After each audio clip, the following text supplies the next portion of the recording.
Frightening Delhi by bogeyman Dr. Nazir Gilani as America needs bugbears in the shape of communist Russia, fundamentalist Islam and terrorist Osama. The establishment in Islamabad continue to use the right of self-determination as hobgoblin to scare Delhi. Baba I Sayafat, Khwaja Sona Ulabat, the founder of Urdu daily Aftab in Srinagar, would be turning in surprise in his grave to know that common man is as helpless as he saw him in March 1957.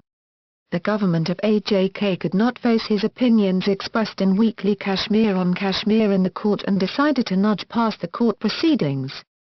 Between the intervening night of 7th and 8th March 1957, AJK government handed over Khwaja Sona Ulabat and 4 other Kashmiris, refugees, to Pakistan Army.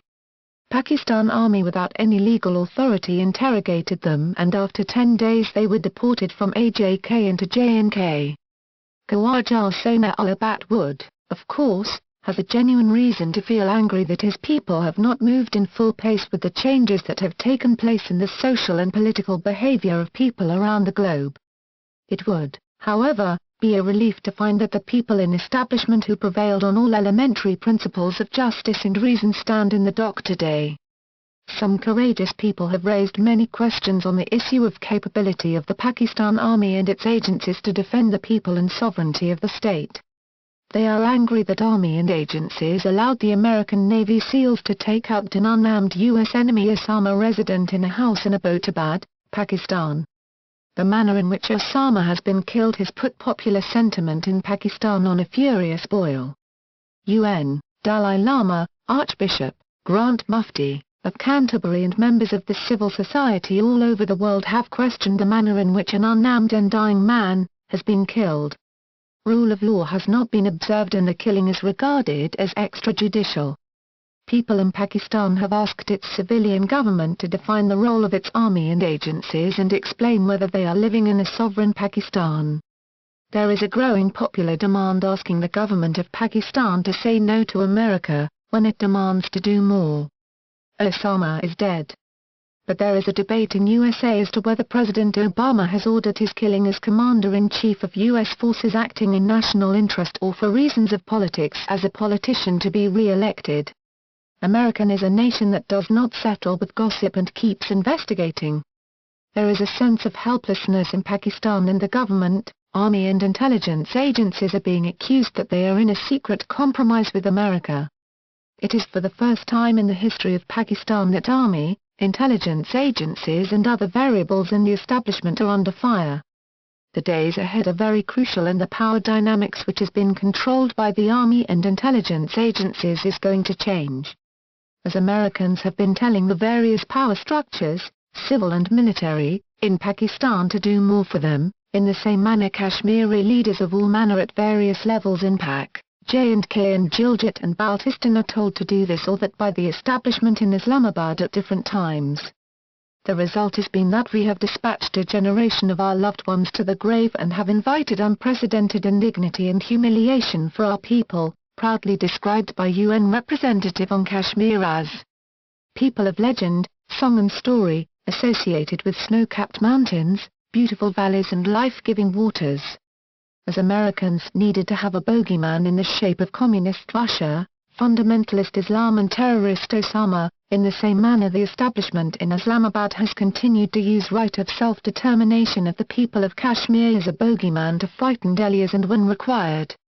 Islamabad over the years has set out to roll back on its first standstill agreement of August 1947 with the sovereign government of J&K, agreement of April 1949 on the status of Gilgit and Baltistan and on the constitutional arrangements with the government of AJK.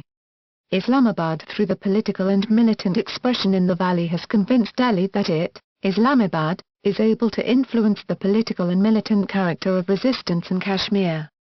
The impression does not help the character of Kashmiri politics and the dignity of our cause is badly undermined. It has made Indian government to believe that Kashmiris have sold themselves out and have contracted out their right. It is on this account that the establishment in Islamabad operates between the two extremes, namely a settlement in accordance with UN resolutions or a settlement through a bilateral-trilateral dialogue with India. Whenever the going gets tough in Islamabad, the establishment switches over to the bogeyman of UN resolutions. Establishment in Islamabad has continued to use Kashmir to have one up on the civilian government and two ups on India. Islamabad since Musharraf's rule has offered an out-of-the-box solution but would not allow it to come to any fruition. India is happy to see that there is a climb down from the character of self-determination under UN resolutions and finds it more convenient to nudge past the jurisprudence of its pledge made at the UN terms of bilateral agreement of October 1947 with the Government of Kashmir and Article 4 and 48 of J&K Constitution. It is unfortunate that Kashmiri leaders who have a duty to carry forward the hope of the people of Kashmir carefully have remained either careless or negligent in accepting the trap of a climb down laid for them. Our leaders are caught in a political contradiction. On the one hand they have a desire to keep the political initiative in their hands and at the same time don't miss an opportunity floated by the establishment in Islamabad to engage various Pakistani politicians made surplus by the civilian government and to accommodate various other regulars around the Kashmir issue. Kashmir events help the establishment to remain relevant and assert itself as a parallel government. The appearance of Kashmiri leaders in person or through their contribution via satellite to Fifth Global Discourse on Kashmir in the European Parliament in Brussels on the 3rd and 4th of May is a participation in a climb down on purpose or a careless politics. Kashmiri leaders who fail to differentiate that their appearance at these events makes them run with the hare and hunt with the hounds. There is no harm to offer themselves as regulars on these events which promote a climb down from the character of self-determination. In that case Kashmiri leaders have to be honest and bold to tell the people of Kashmir that they have given up on UN mechanism for the resolution of Kashmir. At the same time they shall have to explain that if UN, 194 countries, could not be effective in carrying out its program on Kashmir, how would it be that European Parliament, 27 countries, or OIC, 57 countries, could find a solution? It is important to point out that EU and OIC countries can't override UN resolutions and member countries in EU and OIC have not developed a consensus on Kashmir. Our leaders have given a constitution to the political mannerism in Kashmir. The centrality of rights movement hinges on the right of self-determination and UN mechanism to realize the right. Therefore, they shall have to do a lot of explaining if they can't resist the temptation of events sponsored by the establishment to keep Kashmiris engaged in their climb down and to oblige other Pakistani politicians made surpluses on various occasions. Our leaders should not let go the national character of their sacrifices and should not compromise on the jurisprudence of Kashmir case. There is hell of a difference between serving the Maharaja and the servants of the Maharaja. Author is London-based Secretary-General of JKCHR, NGO in special consultative status with the United Nations and can be mailed at dr-nazirgilani@jkchr.com.